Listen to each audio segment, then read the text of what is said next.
পশ্চিমবঙ্গের শাসক দল তৃণমূল কংগ্রেস এসআইআর এর বিরুদ্ধে প্রতিবাদ করছে। গত সোমবার দক্ষিণ 24 পরগনার মোগরাহাটে এসআইআর হিয়ারিং সেন্টার গিয়ে স্পেশাল অবজারভার সি মুরুগনকে বিক্ষোভ ও হামলার মুখোমুখি হতে হয়। স্থানীয় কিছু মানুষ স্কুলে এসে তাদের উপর প্রতিবাদ দেখায়।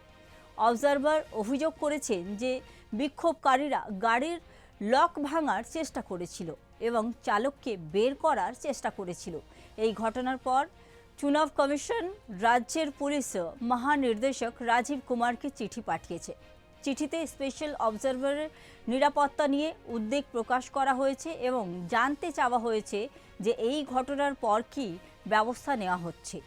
কমিশন নির্দেশ দিয়েছে যে ভবিষ্যতে যে কোনো অবজারভার ভ্রমণের সময় একজন সিনিয়র পুলিশ অফিসার এবং পর্যাপ্ত পুলিশ নিরাপত্তা থাকা উচিত।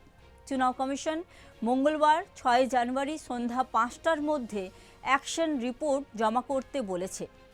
ঘটনা রাজ্য পুলিশের প্রশাসনের বড় ধরনের অবহেলার ফল হিসেবে ধরা হচ্ছে। এরকমই খবর দেখার জন্য দেখতে থাকুন সুদর্শন বাংলা।